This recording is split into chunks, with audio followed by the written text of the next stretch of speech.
राजस्थान में आज शाम 4 बजे राजभवन में नए मंत्रियों का शपथ ग्रहण होगा। शपथ से पहले दोपहर 2 बजे कांग्रेस दफ्तर में होगी बैठक। कल गहलोत सरकार के सभी मंत्रियों ने दिया था इस्तीफा।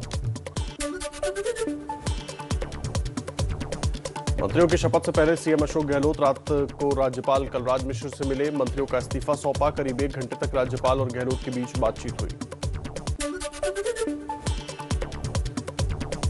राजस्थान के गहलोत मंत्रिमंडल विस्तार में 15 नए मंत्री लेंगे शपथ। 11 कैबिनेट और 4 राज्य मंत्री बनेंगे। सचिन पायलट खेमे के 5 विधायकों को कैबिनेट में जगह मिलेगी। हेमाराम चौधरी, विश्वेंद्र सिंह और रमेश मीणा समेत 11 कैबिनेट मंत्री बनेंगे, तो जाहिदा, बृजेंद्र सिंह ओला, राजेंद्र गुढ़ा और मुरारीलाल मीणा राज्य मंत्री बनेंगे। पीएम मोदी के यूपी दौरे का तीसरा और आखिरी दिन। लखनऊ में ऑल इंडिया डीजीपी कॉन्फ्रेंस में आज लगातार दूसरे दिन शामिल होंगे। कल देश की आंतरिक सुरक्षा समेत कई मुद्दों पर पीएम ने पुलिस अफसरों से चर्चा की।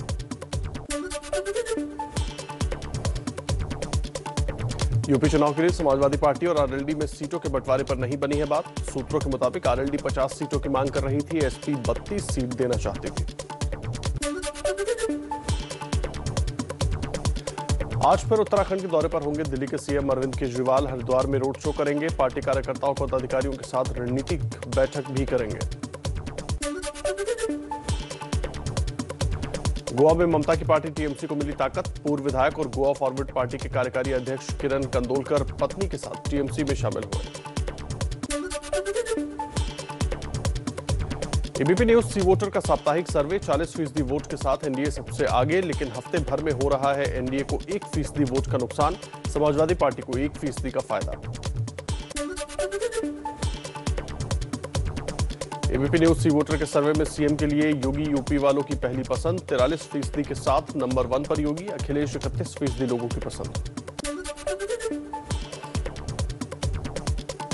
यूपी पुलिस की बिगड़ी छवि का योगी सरकार को हो सकता है नुकसान। एबीपी न्यूज के सर्वे में शामिल 61% लोगों का अनुमान। सर्वे में शामिल 46% लोग योगी सरकार से नाराज। बदलाव के पक्ष में 29% लोग। नाराजगी के बाद भी बदलाव के पक्ष में नहीं। 25% ना तो नाराज और न ही चाहते हैं बदलाव।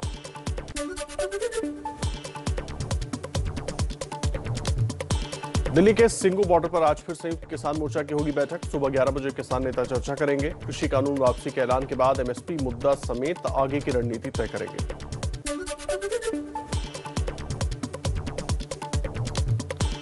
अपनी मांगों पर अड़े किसान नेता दर्शन पाल एबीपी न्यूज से बोले, एमएसपी पर कानून बने, बिजली पर अध्यादेश की वापसी हो, पराली और किसान आंदोलन में दर्ज मुकदमे रद्द हो, मृतक किसानों के परिजनों को मुआवजा मिले। किसान नेता दर्शन पाल सिंह ने कल लखनऊ रैली को सफल बनाने की अपील की। बोले, अगर लखीमपुर खीरी में किसानों को परेशान किया जाता है तो लखीमपुर में ही चलाएंगे आंदोलन। 29 नवंबर को संसद कूच करेंगे।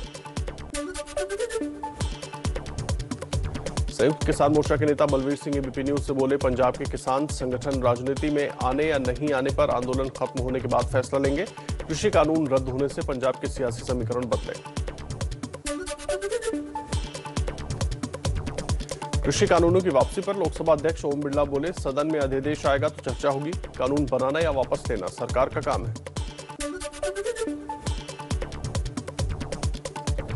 यूपी के बीजेपी सांसद वरुण गांधी ने पीएम मोदी को लिखी चिट्ठी। एमएसपी पर गारंटी कानून बनाने समेत दूसरी मांगों पर भी फौरन फैसला लेने की मांग की। कृषि कानूनों की वापसी पर दिल्ली, मुंबई समेत पूरे देश में कांग्रेस ने किसान विजय दिवस मनाया। विधानसभा सभाएं की, कैंडल मार्च निकाला। कहा, पीएम मोदी पर जनता को अब यकीन नहीं। केंद्रीय मंत्री कौशल किशोर बोले, विपक्ष इस गलतफहमी में ना रहे कि कृषि कानून वापस हो गए हैं तो सीए एनआरसी भी वापस हो जाएंगे।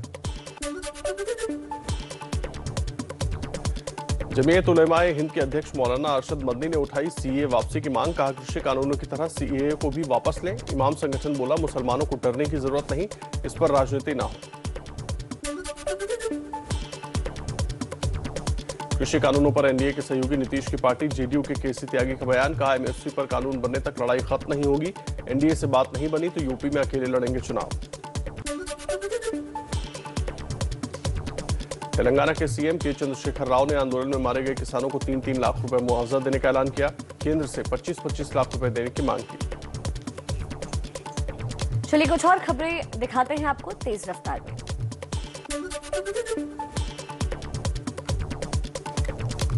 कांग्रेस महासचिव प्रियंका गांधी ने पीएम मोदी को लिखी चिट्ठी, कहा लखीमपुर में शहीद किसानों के परिवार को न्याय दिलवाएं, मुख्य आरोपी को बचाने की कोशिश न हो, गृह राज्य मंत्री की हो बर्खास्तगी।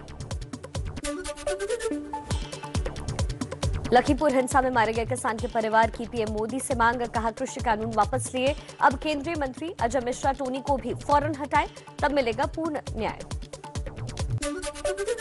पंजाब कांग्रेस के अध्यक्ष नवजोत सिंह सिद्धू ने करतारपुर साहिब गुरुद्वारे में मत्था टेका। डिप्टी सीएम ओपी सोनी और कैबिनेट मंत्रियों के साथ अमृतसर के पहुंचे करतारपुर साहिब। करतारपुर साहिब में सिद्धू ने की पाकिस्तान के पीएम इमरान खान की तारीफ, इमरान खान को अपना बड़ा भाई बताया, करतारपुर कॉरिडोर के लिए शुक्रिया कहा। इमरान को बड़ा भाई बताने पर सिद्धू को बीजेपी ने घेरा। संबित पात्रा बोले, राहुल गांधी के इशारे पर सिद्धू ने दिया बयान, क्या प्रियंका और राहुल भी इमरान को बड़ा भाई मानते हैं?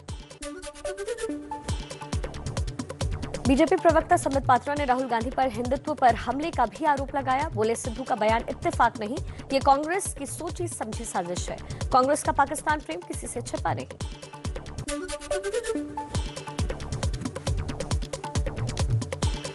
बीजेपी सांसद गौतम गंभीर का भी सिद्धू के इमरान वाले बयान पर निशाना, कहा इससे शर्मनाक बयान नहीं हो सकता।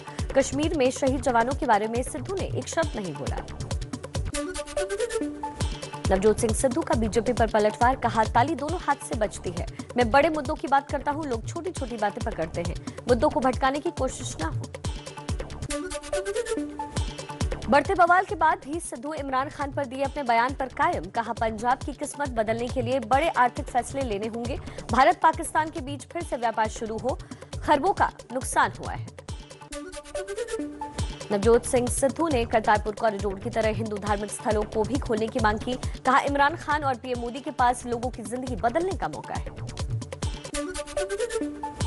सिद्धू के बयान का अपनी ही पार्टी में विरोध, कांग्रेस नेता मनीष तिवारी और राशिद अलवी ने आलोचना की, कहा इमरान खान किसी भी भारतीय के भाई नहीं हो सकते।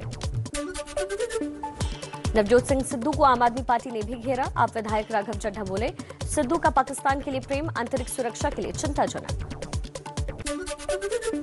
पंजाब के सीएम चरणजीत सिंह चन्नी का केंद्र सरकार पर निशाना, बोले मोदी सरकार ने पेट्रोल डीजल को महंगा कर रखा है, हमने घटाए टैक्स, पंजाब की जनता की जो भी मांगे हैं उन्हें पूरा करेंगे। छत्तीसगढ़ में बीजेपी का बघेल सरकार पर हल्ला बोल, पेट्रोल डीजल के दामों से वैट न घटाने पर प्रदर्शन और चक्का जाम किया, कहा जब सब राज्य ने वैट घटाया तो बघेल ने राहत क्यों नहीं दी। महाराष्ट्र के पूर्व सीएम देवेंद्र फडणवीस आज अमरावती का दौरा करेंगे, हिंसा प्रभावित इलाकों में पीड़ित परिवारों से मुलाकात करेंगे। पीडीपी अध्यक्ष महबूबा मुफ्ती का बीजेपी पर बड़ा आरोप, बोली घाटी में सच बोलने नहीं दिया जाता, सच बोलने वालों को भेजा जा रहा है जेल।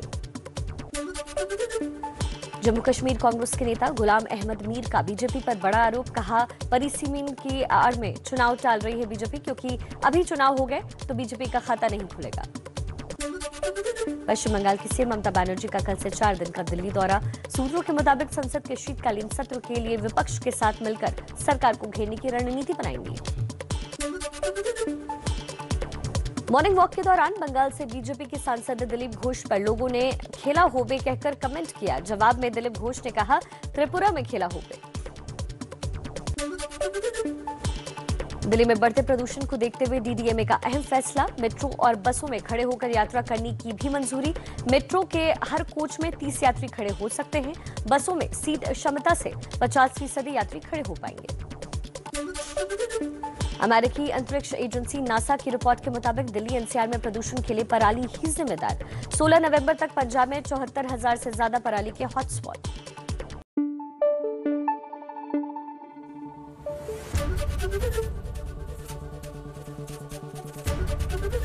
एबीपी न्यूज आपको रखे आगे।